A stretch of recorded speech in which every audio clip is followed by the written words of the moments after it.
Hello, family and friends. Running a little behind today. I had a work call that had to happen at 4. I just got off a minute ago, and I'm here. Beautiful day out, nice, hot, sunny day, and there's no air conditioning in here. We're trying to get the air blowing, but here we are. You've made it to this part of the day. Thank you. And you've made it to this part of your life, and I'm grateful for that. Dell, cousin, good to see you there. So this that is here, I'm a half an hour after I normally have come out here, and as I said I would, the plans change. This space that we live in right now, a space of constant change, which the funniest part of that, and funny not in funny, haha, funny ironic a little, is that we are always in constant change. We're always in a state of flux. We may set our plans, we may have our goals, but we have to maneuver through life to get to those goals, to accomplish those plans. And for me, one of the things I go back to is my theater training. And the theater training I had in improvisation. Improvisation, accepting the unexpected, the unknown, and working with it, which is life. So there's the beautiful part of that is the accepting. Now, as you get more advanced, there are certain things you learn at how to accept differently, which is the pushback, or but you give there's a constant giving, and it's a give and take. The way you begin in improv, and I've probably gone over this before, the way you begin in improv is yes and. Yes and. Somebody offers you a donut. Yes and. I'm a vegetarian who doesn't eat gluten. Which, instead of saying no, yes, this is a donut, and I will now use it as a frisbee. It becomes something else. It flows through. It's like a river. Improvisation is like a river. Life is like a river. We are moving through, flowing, dealing with obstacles. At the moment we get to that immovable object, and we are the ever-present force, we will constantly butt up against it until we decide to flow around it, over it, under it, and off. Sometimes you can flow through it. That may be the most difficult path.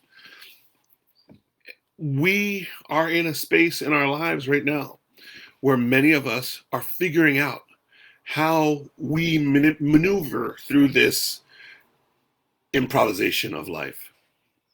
Many of us haven't had to work it as hard as we're working it right now.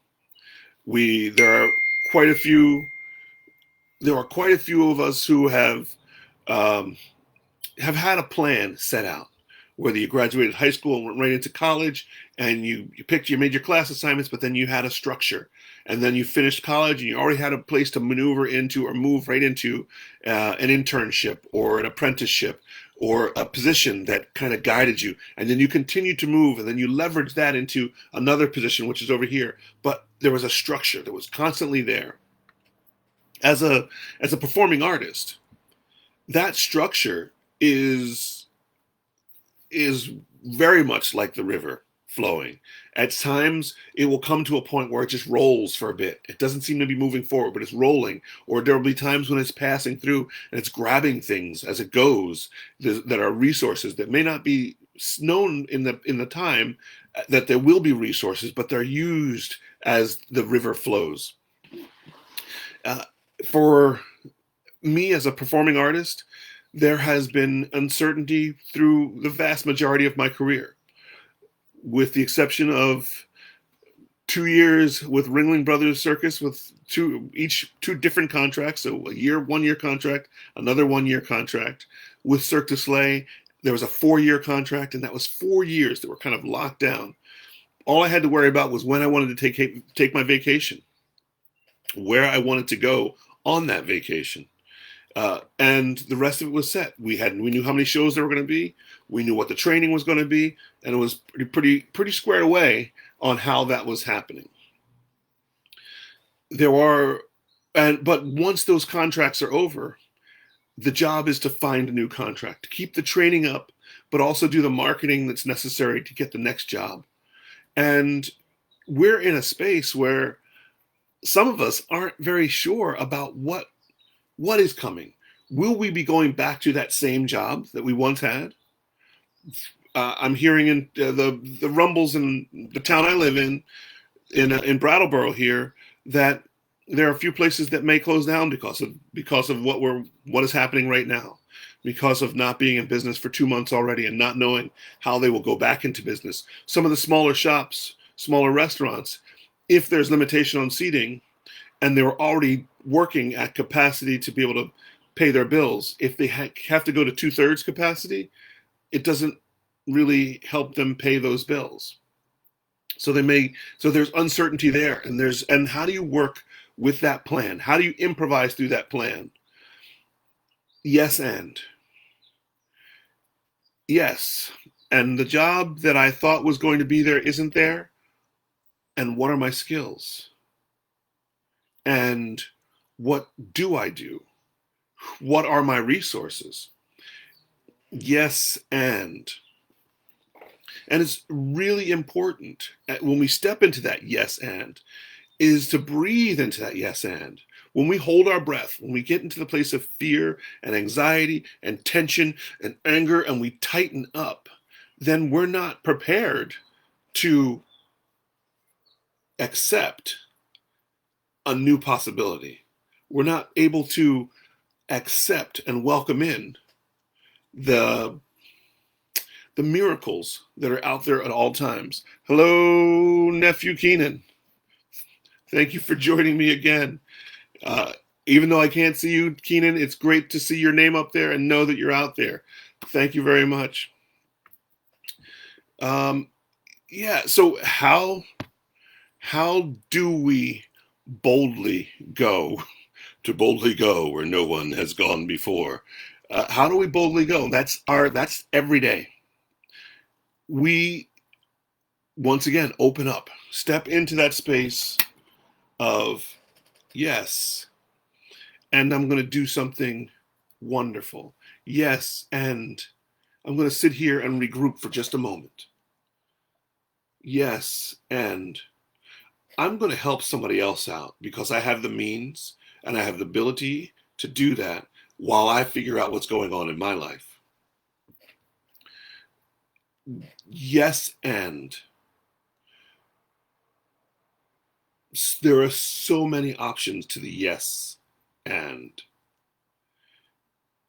one of the options I want to keep laying out there is that option to stay open and loving, to stay in a space that's not hardened by fear, that's not hardened by anger of what was planned for not being what is, of not being disappointed that the world didn't provide for you what was expected when you expected it. Yes, and I'm going to add this there. Yes, and it will provide. The world will provide for you what you need, not necessarily in your time. So this is something my mother used to always say to me, and she would go, "Oh, that didn't happen, did it?" And I'm doing a bad imitation of her because she can't fight me on it. Um, so it didn't happen in your time, did it? I said, no. She goes, I guess you got to wait on God's time. And every time, if it was something that was necessary, if it was something that needed, I had to work on my patience constantly. I still work on my patience because it's not in my time. And I'm learning that it has never been in my time. It's always God's time. And the other beautiful thing about that, even though it's not always what I wanted, there are so many things in life, not always never want to break a bone, never want to cut your finger, but it always works out to what I need. Even some of the stuff that's hurtful, it's not always what I wanted, but it always works out to what I need. And sometimes it takes years to see that. It takes sometimes decades to see that. Uh, on And I will say that I'll keep repeating this. The first time I saw Cirque du Soleil was in 1988, and I knew that's what I needed to do. That's where I was supposed to be. It fit my skill set. It was uh, commedia dell'arte mixed with theater, mixed with voice, mixed with dance, mixed with acrobatics, mixed with circus, and that's what I was. And yet, from the time that I first saw it and I went, how do I get to audition for this company, to the time that I got hired, 10 years. 10 years of that process. At what point did I give up? Oh, I gave up many times, but I kept on moving. I kept saying, okay, it may not happen, but I'm going to keep working towards it. I'm going to keep building my resources. I'm going to keep doing what I have to do. And that's just one example that goes into my life. And by sharing my example, because it's very easy for me to say, oh, this is how it's going to happen, this is how it works, and not have had to, and me not having experienced that. That would be me saying, telling you what your experience is going to be as a woman, and I never had to deal with any of that. That's like somebody telling me what my experience as a black man is, and they're not black or male. And yes, you can empathize, and yes, you can sympathize. You will not experience that same experience. And I'm very aware we're all going to have our own experiences. But how do we step into that space of saying yes and moving forward? How do we accept the improvisation of life? Mr. Stringer, thank you very much for being here. It's very, and the reward, because oftentimes we say yes and what's my reward? Well, if I jump through that hoop, what's my reward? The reward is a life fulfilled. What is a life fulfilled? Is when you are full of love and you keep refilling with that love, and you're accepting the miracles that are out there, and you're seeing and learning how to see them over and over and over again, seeing the miracles of life, accepting the improvisation of life and not fighting it.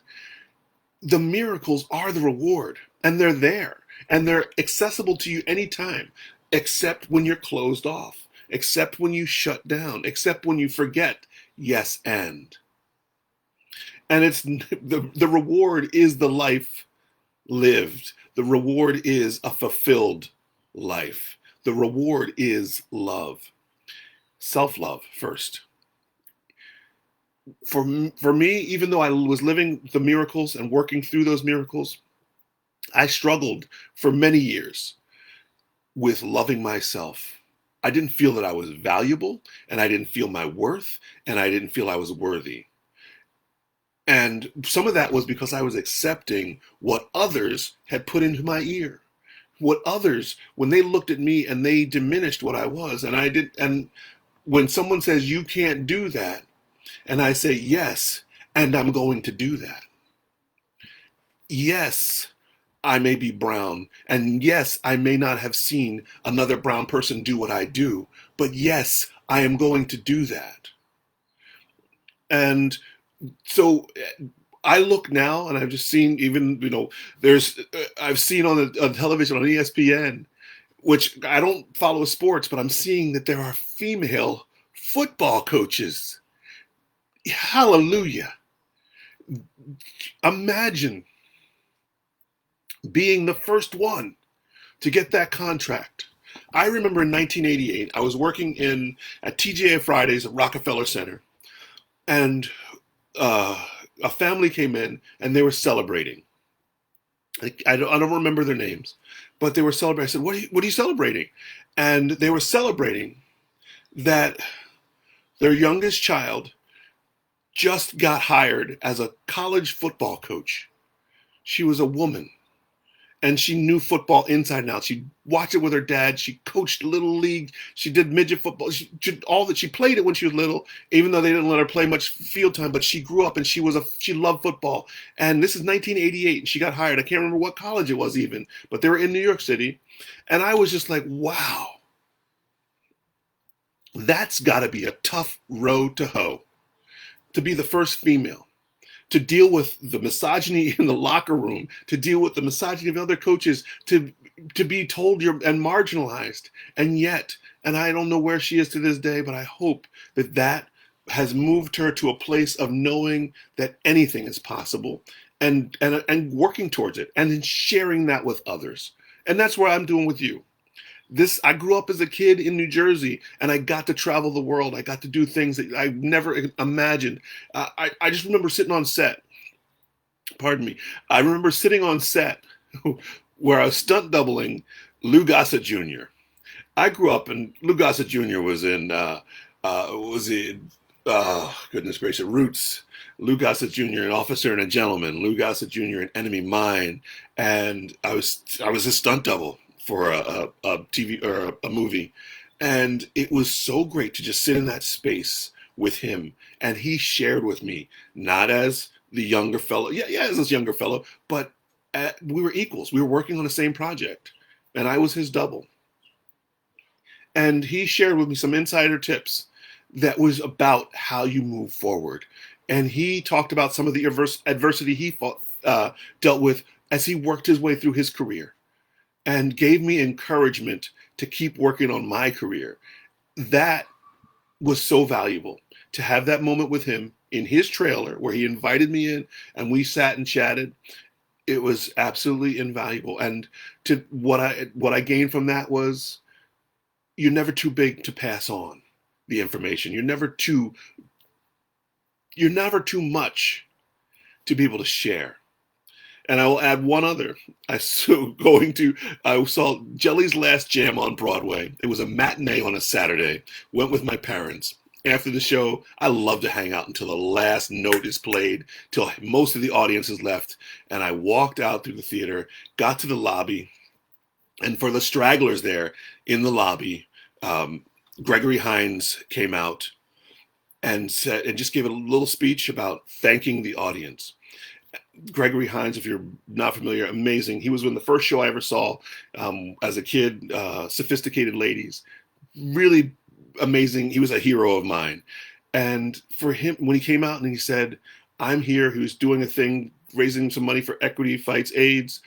And what he said was, my career is only happening because of you. If you didn't buy tickets, I'd have no career.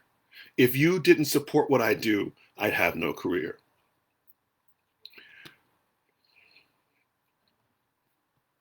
That touches me to this day.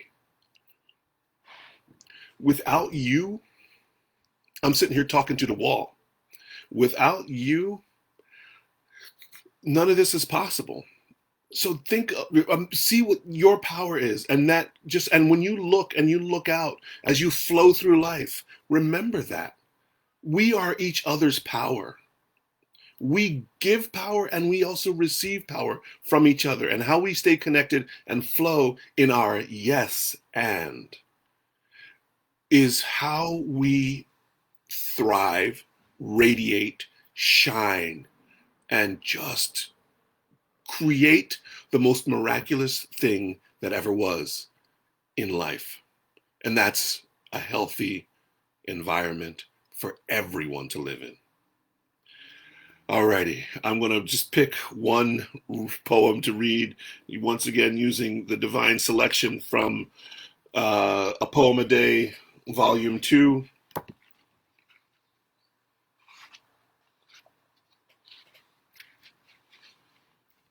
Divine selection says, flying, soaring, effort transforming into effortlessness, as complex and wonderful as dreaming a miraculous life into being, and possible, definitely possible. Once again, and just think of this with the yes and as you move through life. Flying, soaring, effort transforming into effortlessness, as complex and wonderful as dreaming a miraculous life into being, and possible, definitely possible. Yes, and. Yes, and what becomes of your life now? Yes, and where do we go from here? Thank you for joining me today. Thank you for catching me, even though I stepped on a little bit late. I will hopefully be back on schedule tomorrow, 4:30. And for those of you who are watching me else, other times, you know, you got me on replay. Just find me when you can. I am so grateful for those of you who have joined me today. Once again, my comments on Facebook weren't popping up, so I'm not sure who was there. On Instagram, thank you very much. And if you're on YouTube, thank you for catching us when you catch us. Alrighty. Remember, stay safe, be well, and move forward with passion and purpose. And remember that you are enough. Go ahead and say it with me. I am enough. Yes, you are enough. We will get through this. And on the other side, whatever that is going to be magical and miraculous and filled with our love. Go ahead and radiate life. Have a great day. Thank you.